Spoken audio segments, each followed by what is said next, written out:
नमस्कार दोस्तों, आप देख रहे हैं कल की तैयारी और आज से हम शुरू कर रहे हैं एक्सेल मास्टरी कोर्स।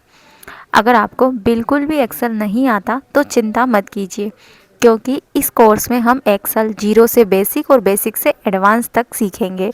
तो चलिए बिना टाइम वेस्ट किए एक्सेल की पहली क्लास शुरू करते हैं। तो इस वीडियो में हम जानेंगे एक्सेल का इंटरफेस, वर्किंग एरिया, टैब्स की जानकारी।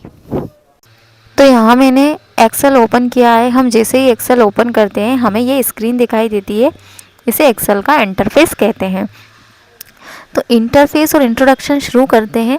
तो एक्सेल में जो सबसे ऊपर आपको ग्रीन कलर की पट्टी दिखाई देती है वो कहलाती है टाइटल बार। इसमें शीट का नाम दिखाई देता है, जिस भी नाम से आप सेव करोगे वो दिखाई देता है। राइट साइड में रहता है कंट्रोल बटन्स, तीन होते हैं: मिनिमाइज, मैक्सिमाइज, रिस्टोर डाउन और क्लोज बटन। और राइट साइड में आपको, लेफ्ट साइड में आपको देखने को मिलेगा क्विक एक्सेस टूल बार, यानी कि जिन टूल्स की ज़्यादा ज़रूरत होती है उन्हें यहाँ पर ऐड करके रख लेते हैं। ये दिखेगा आपको फाइल मेन्यू। और फिर ये जो आपको दिखाई दे रहे हैं ये है tab, home, insert, page, layout, formula. सबको डिटेल वाइज एक एक करके हम कवर करेंगे। और टैब चेंज करने पर नीचे जो पट्टी बदल जाती है ये कहलाती है रिबन्स। सभी टैब के अलग अलग रिबन्स होते हैं। ये दिख रहा है आपको फॉर्मूला बार। और जो शीट आपको दिखाई दे रही है ये कहलाती है वर्किंग जोन, यानी कि शीट। एक शीट रो एंड कॉलम में डिवाइड रहती है और रो एंड कॉलम को मिलाकर एक बॉक्स बनता है, वो सेल कहलाता है। तो यहाँ पर आपको ये जो कॉलम दिख रहे हैं ABCD, ये होते हैं 16,384। टोटल कॉलम की संख्या होती है 16,384। लास्ट कॉलम पे पहुँचने के लिए आपको कीबोर्ड से कंट्रोल के साथ राइट एरो प्रेस करेंगे तो हम लास्ट वाले कॉलम पे पहुंच जाएंगे। तो लास्ट वाला कॉलम आपको याद रखना है XFD, इसका आपको नेम याद रखना है और टोटल कॉलम की संख्या याद रखनी है 16,384। फर्स्ट कॉलम पर जाने के लिए आपको क्या करना है, यहाँ पर क्लिक करना है और कंट्रोल के साथ लेफ़्ट एरो बटन पे क्लिक करना है, तो हम A वाले कॉलम में पहुँच जाएंगे।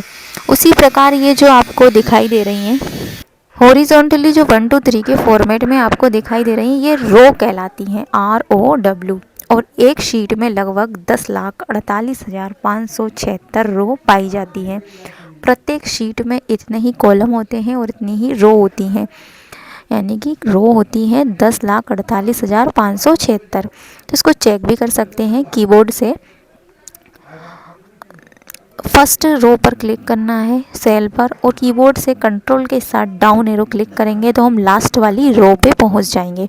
तो सोचो एक्सेल कितना डेटा हैंडल कर सकता है, लेकिन 10 लाख से ज़्यादा का डेटा एक्सेल हैंडल नहीं करता। इसके लिए SQL होता है। यहाँ बॉटम में आपको जो शीट 1 के पास में प्लस का आइकॉन दिखाई दे रहा है, इस पर आप जैसे ही क्लिक करेंगे तो आप शीट 2, शीट 3, शीट 4 कई सारी शीट को इंसर्ट कर सकते हैं। कीबोर्ड से शिफ्ट के साथ F11 बटन प्रेस करेंगे तो भी न्यू शीट इंसर्ट हो जाएगी। और उसके बाद हम जानते हैं नेम बॉक्स सेल एड्रेस क्या होता है। जैसे मैंने यहाँ पर क्लिक किया है तो ये F नंबर का कॉलम है और 3 नंबर की रो है, तो इसका एड्रेस मुझे जहाँ पर दिखाई देगा वो नेम बॉक्स में दिखाई देगा, यानी कि लेफ़्ट साइड में ये नेम बॉक्स में हमें सेल का एड्रेस दिखाई देता है। जिस सेल पर क्लिक करेंगे आप उसी का एड्रेस नेम बॉक्स में शो होगा, यानी कि H4। जैसे मैंने यहाँ पर क्लिक किया है तो B5, यानी B नंबर का कॉलम है और 5 नंबर की रो है। अब बात करेंगे फॉर्मूला बार की, यानी रेंज ऑफ सेल की बात करेंगे। तो एक से अधिक सेल को सिलेक्ट करना रेंज ऑफ सेल कहलाता है। जैसे मैंने यहाँ 1 लिखा, 9 लिखा। अब सपोज़ मुझे इनका प्लस करना है तो मैंने एक फॉर्मूला लगवाया इक्वल टू सम और ब्रैकेट स्टार्ट किया और यहाँ 1 से लेकर 9 तक दोनों सेलों को सिलेक्ट कर लिया। तो ये जो कहलाएगा ब्लू कलर में, ये रेंज ऑफ सेल कहलाएगा। अब जैसे ही मैं ब्रैकेट बंद करके एंटर करूँगी तो यहाँ पर इनका रिज़ल्ट मुझे दिख जाएगा, यानी कि 2 नंबर प्लस हो चुके हैं। तो एक से अधिक सेल को सिलेक्ट करना रेंज ऑफ सेल कहलाता है। और ये कॉलन इन के रूप में स्टोर होता है। अब ये जो मैंने 20 पर क्लिक किया है, इसका फॉर्मूला जो दिख रहा है वो आपको डिस्प्ले होगा फॉर्मूला बार में, यानी कि नेम बॉक्स के राइट साइड में जो दिखाई देगा वो कहलाएगा फॉर्मूला बार। यहाँ पे आपने नोटिस किया है कि जो भी मैंने टेक्स्ट लिखा है वो सेल के लेफ़्ट साइड में आता है और नंबर राइट साइड में आएगा। जब भी हम एक्सेल में कुछ भी चीज़ लिखेंगे तो वो सेल के, जैसे कि इसमें सभी लिखा है तो ये आएगा लेफ़्ट साइड में, और अगर नंबर लिखा है तो वो सेल के राइट साइड में आता है। जिस सीट पर हम काम कर रहे हैं ये कहलाएगा वर्किंग जोन। वर्किंग जोन जिसमें शीट्स होती हैं, रो एंड कॉलम होता है, तो ये जिस पर कार्य किया जाता है वो वर्किंग जोन कहलाता है। अब यदि आपने पहले से सेल में कुछ लिख रखा है और उसको एडिट करना है तो आपको एडिट एक्टिव सेल के लिए कीबोर्ड से फंक्शन की F2 प्रेस करना है या फिर माउस से डबल क्लिक करना है। तो लिखे हुए सेल में हम एडिट कर सकते हैं, यानी कि नेम चेंज कर सकते हैं। या तो आप डबल क्लिक कर सकते हो या फिर F2 प्रेस कर सकते हो। तो एक एक लाइन और शब्द बहुत ज़्यादा इम्पोर्टेंट है, ध्यान से समझिएगा। अब बात करते हैं फिल सीरीज़ की या फिल हैंडल की। क्या होता है, जब भी हम सेल में कोई भी नंबर टाइप करते हैं, जैसे मैंने यहाँ 1 लिखा है और फिर जैसे ही ये जो कॉर्नर में प्लस आ रहा है, छोटा प्लस, इसको ड्रैग करेंगे तो आप 1 2 3 अनंत तक लिख सकते हैं या फिल सीरीज़, नंबर सीरीज़ लिख सकते हैं। तो ये छोटा प्लस दिखाई देता है, ये फिल हैंडल कहलाता है। तो आप इसको, इसमें कई सारे ऑप्शन आते हैं, कॉपी सीरीज़, फिल सीरीज़ का, तो ज़रूरत के अनुसार इनको आप फिल कर सकते हैं। तो इसको आगे भी हम सीखेंगे। तो अभी आपको याद रखना है फिल हैंडल क्या होता है। तो सेल के कॉर्नर में छोटा प्लस आता है, वह फिल हैंडल कहलाता है।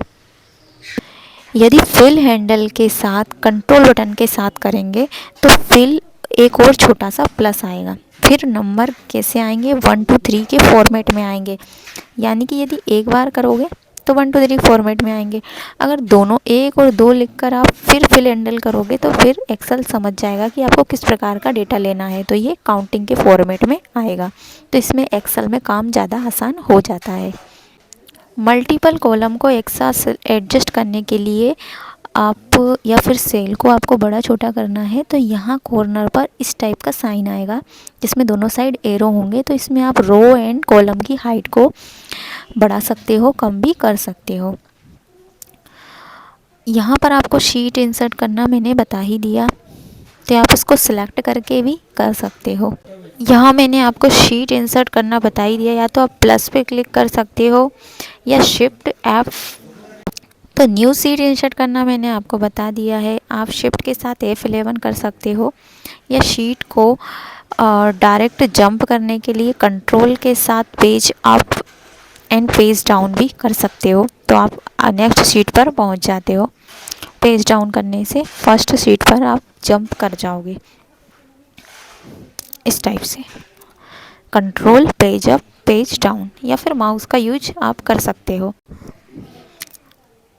अब हम देखेंगे डेटा को एक साथ सेट करना। जैसे कि मैंने एच वाले कॉलम में कुछ नंबर्स लिए हैं, यहाँ पर जैसे मैंने कुछ अलग नेम लिखा है, यहाँ पर लिखा है मोबाइल नंबर, तो आप देखेंगे कि सेल में जो एक्स्ट्रा स्पेस है वो खाली है। तो आप इसको यहाँ से फॉर्मेट पे जाकर फिट कर सकते हो। ये आता है ऑटो फिट कॉलम ब्रेथ। तो ऑटो फिट कॉलम ब्रेथ करने से सेल का साइज टेक्स्ट या नंबर के अकॉर्डिंग हो जाएगा, जैसा डेटा है वैसा ही हो जाएगा।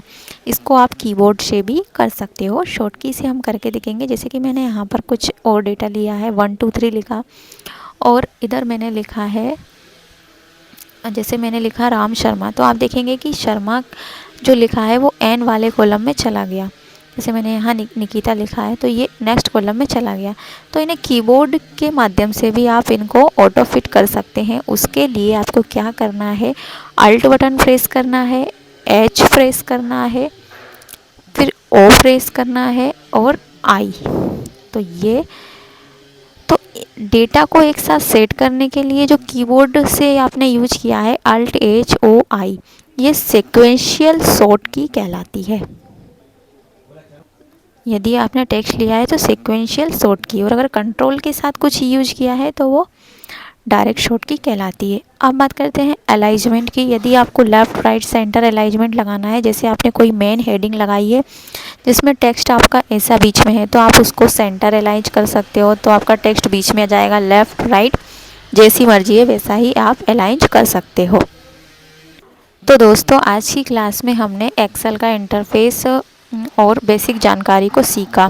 अगली क्लास में हम और भी डिटेल में कवर करने वाले हैं। वीडियो अच्छा लगा हो तो लाइक शेयर सब्सक्राइब ज़रूर करें। मिलते हैं नेक्स्ट क्लास में। Thank you.